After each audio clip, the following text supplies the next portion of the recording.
Hey guys, welcome back to my channel and a big welcome to a new blog. অনেকদিন পরে একটা নতুন ব্লগে তোমাদের সবাইকে অনেক ওয়েলকাম। আজকের ব্লগটা একটু অন্য টাইপের। আজ আমি তোমাদের সঙ্গে তিনটে একদম হেলদি ব্রেকফাস্ট রেসিপি শেয়ার করব। আর এই রেসিপিগুলো প্রত্যেক কটাই ওটসের রেসিপি, তাই যেমন হেলদি আবার খুব কম টাইমের মধ্যেও বানিয়ে নেওয়া যাবে। তো চলো শুরু করা যাক আজকের ভিডিওটা।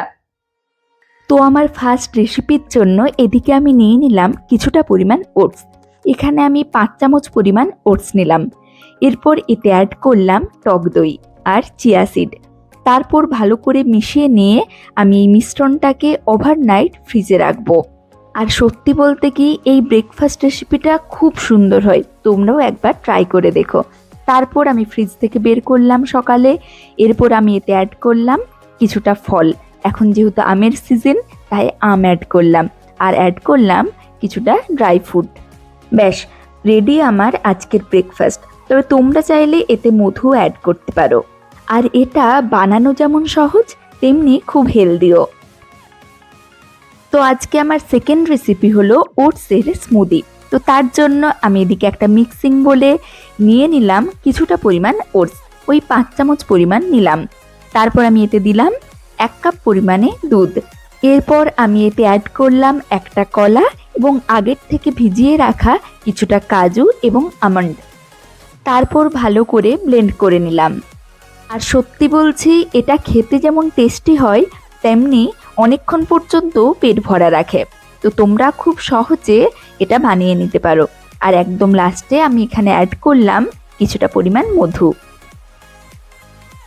আজকের আমার থার্ড রেসিপি হলো ওটসের ছিলা। তো তার জন্য মিক্সিং বলে কিছুটা পরিমাণ ওটস নিয়ে নিলাম।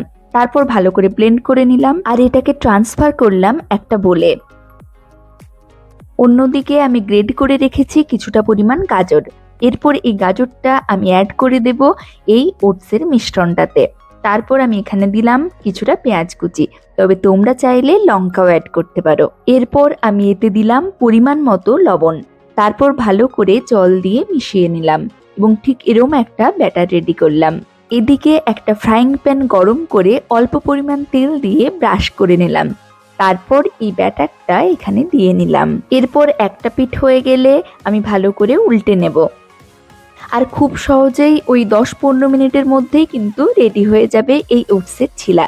তবে তোমরা চাইলে এই তেলের পরিবর্তে বাটারও ব্যবহার করতে পারো। আর গাজর ছাড়া তোমাদের পছন্দ মতো অন্য কোনো সবজি দিয়েও কিন্তু এই ওটসের ছিলা খুব সহজেই বানিয়ে নিতে পারো। তো চলো, এদিকে আমার ব্রেকফাস্টও রেডি। আর এটা খেতেও কিন্তু খুব সুন্দর। খুব অল্প সময়ের মধ্যে একদম হেলদি ওয়েতে বানালাম এই রেসিপি। তোমরাও কিন্তু অবশ্যই একবার ট্রাই করো। তো চলো, আজকের ভিডিওটা এই পর্যন্তই। রেসিপিগুলো কেমন লাগলো তোমরা অবশ্যই কমেন্টে। ভিডিওটা ভালো লেগে থাকলে do like, share and subscribe my channel. আর তোমরা সবাই ভালো থেকো, সাবধানে থেকো, সুস্থ থেকো। দেখা হচ্ছে নতুন কোনো একটা ব্লগে। টাটা।